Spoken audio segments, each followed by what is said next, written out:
গ্রীষ্ম বর্ষা বিনীতি ভরসা। হ্যাঁ, বিনীত শপিং সিটি। নমস্কার, আপনারা দেখছেন হুগলি আপডেট। আপনাদের সঙ্গে আমি উষা। আসছি খবরে। চলতি মাসের 22 দিন হয়ে গেলেও পৌরসভার অস্থায়ী কর্মীরা আজও মাইনে পেলেন না। পৌর রাজ্য সরকার পরিবর্তনের পরও কি থামল না সরকারি জমি দখলের প্রবণতা? এমনই প্রশ্ন উঠতে শুরু করেছে হুগলির পান্ডুয়া ব্লকে।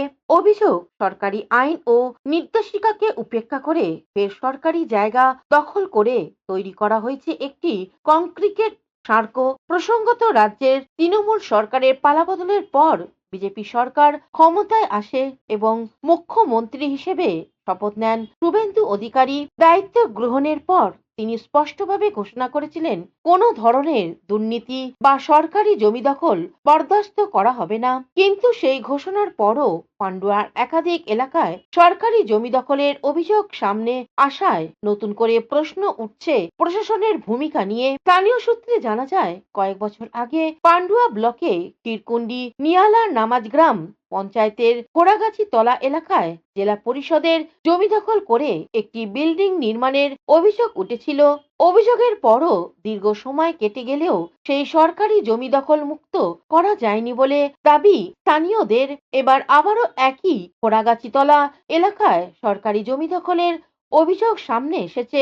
অভিযোগ, কিরকুন্ডি নিয়ালা নামাজগ্রাম পঞ্চায়েতের এলাকার বালিপাড়া রাস্তার পাশে রাতের অন্ধকারে নয়নজুলি ভরাট করে তার উপর বেআইনিভাবে একটি কংক্রিটের সার্কো নির্মাণ করা হয়েছে। পান্ডুয়ার অধিকাংশ মানুষের দাবি, এই নির্মাণের কোনো সরকারি অনুমতি নেই এবং এটি সম্পূর্ণ অবৈধ। ঘটনাস্থল থেকে ঢিলছোড়া দূরত্বেই রয়েছে গ্রাম পঞ্চায়েতের কার্যালয় এবং পান্ডুয়া থানা। প্রতিদিন বহু মানুষ এই রাস্তা দিয়ে যাতায়াত করেন। তাদের অনেকের এই দৃশ্য দেখে প্রশাসনের দ্রুত হস্তক্ষেপের দাবি জানিয়েছেন। এ বিষয়ে স্থানীয় বাসিন্দারা বক্তব্যে কি জানাচ্ছেন শুনবো।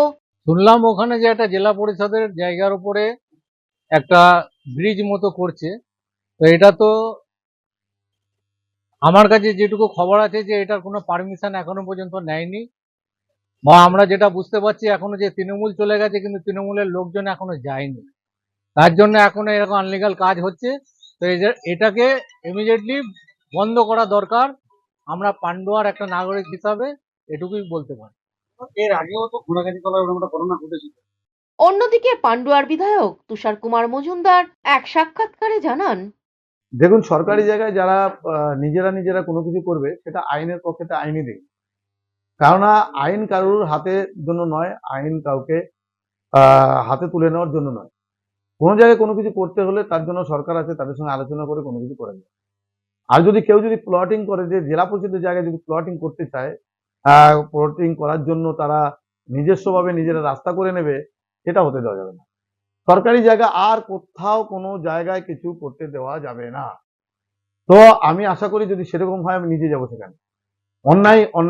অন্যায়টাকে করতে দেওয়া যাবে না। আর সরকারি জায়গায় সরকারি প্রজেক্ট হবে এবং পাবলিক কাজ পাবে, এটাই আমার উদ্দেশ্য। সাধারণ মানুষ বেকার আছে, তাদেরকে সরকারি প্রজেক্টের মাধ্যমে সেখানে বড় বড় কাজ হবে, মোটামুটি কারখানা যা হবে সেই বিষয়গুলো আমরা করব, তার জন্য চিন্তা ভাবনায় আছি। তো সে জায়গায় সরকারি জায়গা যদি প্লটিং হয়, এটা খুব বাজে বিষয় এবং এটা সাধারণ মানুষের নিজেদেরই ভাবতে হবে যে সরকারি জায়গায় আমার মনে হয় না প্লটিং বিজনেস করা উচিত। এর আগে তো ঘোড়াগাছি তলায় দেখা গেল জেলা পরিষদের জায়গা।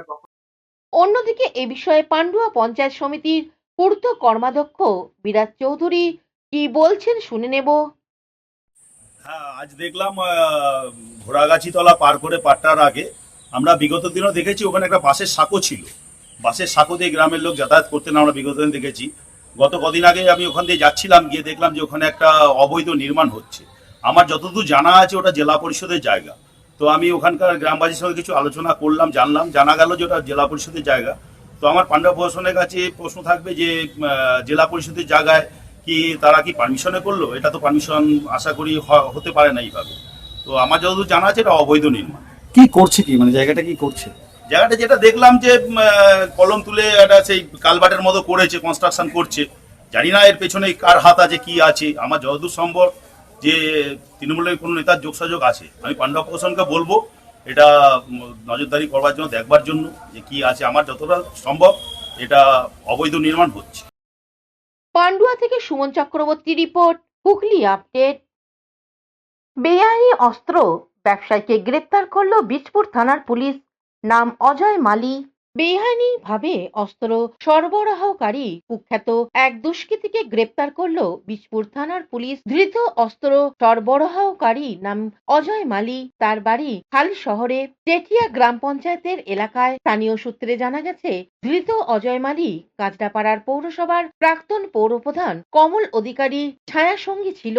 এলাকায় অশান্তি পাকাতে এলাকায় অস্ত্র সরবরাহ করত। এছাড়া এলাকায় ব্যবসায়ীদের কাছ থেকে তোলাবাজি চালাতো বলে অভিযোগ। ভোটের পর থেকে বেপাত্তা ছিল ধৃত। বুধবার বিকেলে তাকে কাঁচরাপাড়ার পৌরসভার রেল কলোনি এলাকা থেকে তাকে গ্রেপ্তার করেছে। আদালতে পাঠানোর সময় তার উপর চলল ডিম থেরাপি। দেরি হয়ে গেল অনেক, আরো আগে গ্রেপ্তার করা উচিত ছিল। আমি তো অজয় মালিককে কেন, অজয় মালিক কমল অধিকারী যত দুষ্কর্মের একজন সঙ্গী, সব রকম দুষ্কর্ম তার দ্বারা অজয় মালিক করতো।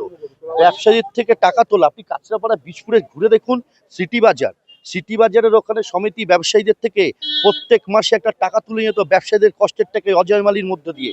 আনন্দবাজার থেকে শুরু করে কাঁচরাপাড়ার যত ব্যবসায়ী আছে তাদের থেকে একটা পয়সা তুলতে আসতোই অজয় মালি। আর কমল অধিকারীর নির্দেশ, এই মাত্র তো বললেন যে কমল অধিকারী ছায়া সঙ্গী। আর আমি পুলিশকে বলবো যে ব্যুরো রিপোর্ট, হুগলি আপডেট। প্রথম কিস্তির পর আর কোনো টাকা পায়নি বাড়ির মালিক। ত্রিপল টাঙিয়ে দিনযাপন জামুরিয়ার এক দম্পতির। সন্ধ্যা ব্যানার্জি ও সুব্রত ব্যানার্জি উভয়ের সম্পর্ক স্বামী স্ত্রী, দুজনেই প্রতিবন্ধী। দীর্ঘদিন ধরেই ভাঙাচোরা একটি বাড়িতে দিন যাপন করত তারা। তাদের এই দুর্দশার বিষয়টি চিন্তা ভাবনা করে সরকারি আবাসন প্রকল্পে তাদের নাম মঞ্জুর করানো হয়। টাকাও হাতে আসে, তারপরও মেটেনি ভোগান্তি। এখনো চরম আতঙ্ক ও দুর্দশার মধ্যে দিন কাটাতে হচ্ছে প্রতিবন্ধী দম্পতিকে। ঘটনাটি পশ্চিম বর্ধমান জেলার জামুরিয়া বিধানসভা কেন্দ্রের অন্তর্গত চিচুরিয়া অঞ্চলের চিচুরিয়া নিচুপাড়া এলাকায়। বয়সের ভার এবং শারীরিক অসুস্থতার কারণে দুজনেরই কাজ করার ক্ষমতা নেই। কোনো রকম সংসার চলে। দীর্ঘদিন ধরেই ভাঙাচোরা বাড়িতেই বসবাস করছিল এই দম্পতি। স্থানীয়দের দাবি, তাদের দুর্দশার কথা বিবেচনা করে সরকারি আবাসন প্রকল্পের অধীনে একটি বাড়ি মঞ্জুর করা হয়েছিল। প্রথম কিস্তির ৬০,০০০ টাকাও তাদের অ্যাকাউন্টে জমা পড়ে। সেই টাকা দিয়ে পুরনো ভাঙাচোরা ঘর ভেঙে নতুন বাড়ির কাজ শুরু করেন তারা। কিন্তু এরপরেই থমকে যায় নির্মাণ কাজ। অভিযোগ, প্রথম কিস্তির পর আর কোনো টাকা মেলেনি। ফলে অর্ধনির্মিত বাড়ির কাজ বন্ধ হয়ে পড়ে রয়েছে।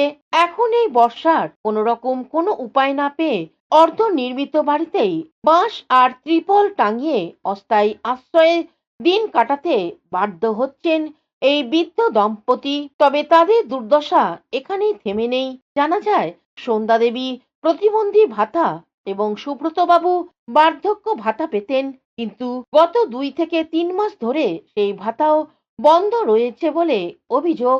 কোনো রোজগার না থাকায় প্রতিবেশীদের সাহায্য এবং ভিক্ষার উপর নির্ভর করেই চলছে তাদের জীবন। ঘটনার স্থানীয় বাসিন্দা বিশ্বজিৎ ব্যানার্জি এক সাক্ষাৎকারে জানান, সমস্যা হচ্ছে যে একটা সরকার থেকে বাড়ি এসেছিল, সেটা আসার পর মানে আমাদের এই বাড়িটা, এটা আমরা প্রথম থেকেই থাকতাম অনেকদিন ধরে, পূর্বপুরুষ অনেকদিন ধরেই আছি। তো এটা মানে বাড়িটা যখন এলো তখন সব টালি ছাড়িয়ে পড়ে এটা রাখা হলো। দিয়ে পরে প্রথম কিস্তি যেটা দিয়েছিল সরকার ৬০,০০০ টাকা, সেটা মানে বাড়ি করার জন্য এত দূর আর কি উঠেছে। যে এবার দ্বিতীয় কিস্তি যে সরকার মানে সেটা মানে ভোটের আগেই এসেছিল বাড়িটা, মানে ভোটের পরে আর কোনো দ্বিতীয় কিস্তি। অন্যদিকে এই প্রসঙ্গে জামুরিয়ার বিধায়ক ডক্টর বিজন মুখার্জি কি জানাচ্ছেন শুনবো। আমার একটি ঘর ছিল, টালির ঘর ছিল, টালির ঘরটা ভাঙা হলো। ৬০,০০০ টাকাটা ঢুকেছিল ঘরের টাকাটা, সেটাও আমি অনুযায়ী ঘরটা ভাঙলাম। ঘরটা ভেঙে টালি পালি সব ইটে বার করে দিলাম। তারপরে অর্ধেকটা উঠলো, অর্ধেকটা উঠে আর টাকাটা ঢুকলো না। এখন অর্ধেক অবস্থাতেই রয়েছে। এখানে অবস্থাতে তিরপল টিন দিয়ে থাকা হচ্ছে। আপনারা বাড়িতে কে কে থাকেন? আমরা দুজন থাকি। আমি হ্যান্ডিক্যাপ, আর আমার স্বামী চোখে দেখতে পাই না। জামুরিয়া থেকে কৌশিক ঘোষের রিপোর্ট, হুগলি আপডেট। এখন নিয়ে নেব বিজ্ঞাপন বিরতি। বিরতির পর ফিরে আসছি খবরে। ইস্কন ব্যান্ডেল চুচুড়া আউটপোস্টের উদ্যোগে আগামী 16ই জুলাই রথযাত্রা 2026 অনুষ্ঠিত হতে চলেছে। রথযাত্রার শুভারম্ভ চুচুড়া সুকান্ত নগর সুকান্ত স্মৃতি জিটি রোড থেকে। পুনর্যাত্রা 24শে জুলাই মাসির বাড়ি নবীন সংঘ 1 নম্বর কেওটা শাহগঞ্জ হুগলি থেকে অনুষ্ঠিত হবে। সবারই করি আহ্বান। আপনার চোখ যত্নের দায়িত্ব আমাদের। চোখের যে কোনো সমস্যায় চিকিৎসায় অরূপ বসু পরিচালিত ইএমএলসি আই হাসপাতাল, চোখের যত্নে সর্বক্ষণ। বড়বাজার, পুরনো লঞ্চঘাট, চুচুড়া, হুগলি। একই ছাদের তলায় অত্যাধুনিক কম্পিউটারাইজড চক্ষু পরীক্ষার পর চশমা ও লেন্স প্রদান, ছানি, রেটিনা অপারেশন, মাইক্রো সার্জারি। চক্ষু বিশেষজ্ঞ চিকিৎসক অরূপ বসুর তত্ত্বাবধানে ইএমএলসিতে চোখের চিকিৎসা মানেই ইএমএলসি আই হাসপাতাল। মোবাইলে যোগাযোগ 9874879507। আরও একটি নম্বর 9903077221। এছাড়া 9875466020। ELMC is a holistic weekend destination for friends, family and couples and offers magic to soothe your body, mind and soul.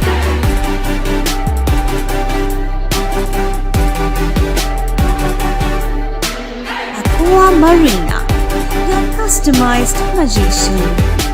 Welcome aboard and see the magic unfold. Amala nursing home. Enjoy a weekend at Vedam, the paradise of peace. A home away from home.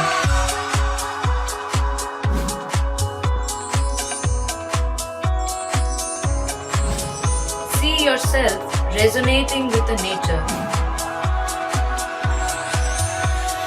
Vedam welcomes you to create your best memories. বিরতির পর ফিরে এলাম খবরে। ISKCON Bandel Chuchura Rathyatra কমিটির পুনর্যাত্রা অনুষ্ঠিত হবে কেওটা থেকে দুপুর 3টে। আগামীকাল রথের পুণ্যযাত্রা 7 দিন মাসির বাড়ি থেকে প্রভু জগন্নাথ দেব ভাই বোনকে নিয়ে রথের চেপে বাড়ি ফিরবেন। ইস্কন ব্যান্ডেল চুচুড়া রথযাত্রা কমিটি রথ কেওটা নবীন সংঘ প্রাঙ্গণে আছে। আগামীকাল বৈকাল 3টায় রথের রশিতে টান পড়বে। এই 7টি দিন কেওটায় প্রভু জগন্নাথ দেবের বিশেষ পুজো, হোম, যজ্ঞ, নাম কীর্তন হয়, বহু ভক্তের সমাগম হয়। আজও বিশেষ পুজো হয়। পুজোর শেষে সকলকে প্রসাদ বিতরণ করা হয়। আগামীকালের রথের পুণ্যযাত্রা প্রসঙ্গে ইস্কনের পক্ষ থেকে এক সাক্ষাৎকারে জানানো হয়, রথযাত্রা 2026 সম্পর্কে স্বাগত জানাই। তো আমাদের রথযাত্রা শুরু হয়েছিল সুকান্তনগর স্মৃতি সংঘ থেকে এবং আমাদের শেষ হচ্ছে মানে মাসির বাড়ি যেখানে, সেটা হচ্ছে আমাদের নবীন সংঘ কেওটা। তো আমরা এই কেওটায় 8 দিন ব্যাপী যে আমাদের বিভিন্ন অনুষ্ঠান রেখেছি।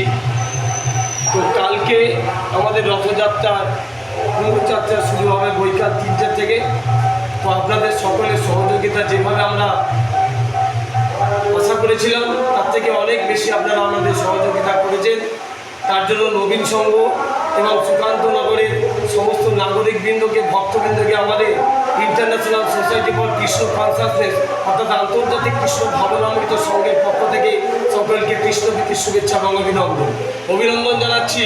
আমাদের যে রথযাত্রা কমিটির সভাপতি নারায়ণ চন্দ্র সাহা, সম্পাদক প্রদীপ পাল মহাশয় এবং কোষাধ্যক্ষ হচ্ছে আমাদের পল্লবী সাউ তৎসহ রমেন সেন এবং অন্যান্য সাধুগুরু বৈষ্ণবগণ, যাদের অক্লান্ত পরিশ্রম এই রথযাত্রায় আমরা উপলব্ধি করেছি। তারা অন্তর থেকে ভগবান জগন্নাথ দেবের জন্য নিজেকে উৎসর্গ করেছেন। তাই আমাদের সকলকে আমরা আমাদের অন্তঃস্থল থেকে আবারও কৃষ্ণপ্রীতির শুভেচ্ছা এবং অভিনন্দন জানাই। হরে কৃষ্ণ, জয় জগন্নাথ। হুগলি থেকে উষা দত্ত ও স্বর্ণালী দত্ত প্যাটেলের রিপোর্ট, হুগলি আপডেট। পাতুলিয়ার বহুতল আবাসনে ইডির হানায় চাঞ্চল্য। পাতুলিয়ায় বাজারের একটি বহুতল আবাসনে হঠাৎই মঙ্গলবার ভোরবেলায় এসে পৌঁছান ইডির আধিকারিকেরা। খবর ছড়িয়ে পড়তেই বাজার করতে আসা মানুষেরা ভিড় জমাতে থাকেন। 10 ঘন্টা পেরিয়ে গেলেও এখনো ফ্ল্যাটেই রয়েছেন আধিকারিকেরা। স্থানীয় সূত্রে খবর, একজন মহিলা এই ফ্ল্যাটে তার পরিবার নিয়ে থাকেন। তবে আর্থিক তজরুপের আশঙ্কা থেকেই এই হানা কিনা তা এখনো জানা যায়নি। এ বিষয়ে সংবাদ মাধ্যমের সামনে কেউ মুখ খুলতে চাননি। Bureau report, Hooghly update. অস্থায়ী কর্মীদের 3 মাসের বকেয়া বেতনের দাবিতে বিক্ষোভ পানিহাটি পৌরসভায়। 3 মাস ধরে বেতন পাচ্ছেন না পানিহাটির পৌরসভার অস্থায়ী কর্মীরা। আজ এই অস্থায়ী নির্মল কর্মীরা তারা 3 ঘন্টা ধরে পানিহাটির পৌরসভার গেট বন্ধ রেখে দখল নেয়। এরপরে তারা পৌরসভার কোনো স্থানীয় কর্মীদের এবং অফিসারদের ঢুকতে বাধা দেয় ক্ষুব্ধ অস্থায়ী শ্রমিকরা। তাদের দাবি, অবিলম্বে তাদের বকেয়া বেতন না মেটালে তারা পৌরসভার অচল করে দেবে। আমরা 3 মাস ধরে মায়না পাচ্ছি না। আমরা বিগত 5 বছর ধরে কাজ করছি, প্রত্যেকবারই আমাদের এই সমস্যার মধ্যে পড়তে হচ্ছে। আমরা মায়না পাচ্ছি না। আমরা অনেক বন্ধুরা আছে তারা ভাড়া থাকে, তারা ঘর ভাড়া পর্যন্ত দিতে পারছে না। অনেকে আছে যে দোকানে মুদিখানা দোকানে বাকি করেছে, সেই টাকাটা দেওয়ার কথাও মুখ তারিখে আছে, সেই টাকাটাও পাচ্ছে না বলে দিতে পারছে না। সেই মুখোমুখি হতে হচ্ছে। আমরা খুব অসুবিধার মধ্যে আছি। এই মাইনেটা আমরা যতক্ষণ না পাচ্ছি আমরা এই আন্দোলনটা চালিয়ে যাব। কেন পাচ্ছেন না মাইনে? আমাদের পৌরসভা দিয়ে দিচ্ছে না। কেন দিচ্ছে না আমরা কি কারণ বিষয়ে কিছু বলতে পারছি না। চেয়ারম্যানও তো আসছে না, চেয়ারম্যানও আসছে না। কিন্তু আমার অত্যন্ত মাইনে হয়ে যাচ্ছে। ওয়ার্ড লেবারদের মাইনে হচ্ছে 15 তারিখ Panihati municipality. Bureau report, Hooghly update. এখনকার মতন খবর এই পর্যন্তই। প্রতিদিন দেখুন হুগলি আপডেট। নমস্কার।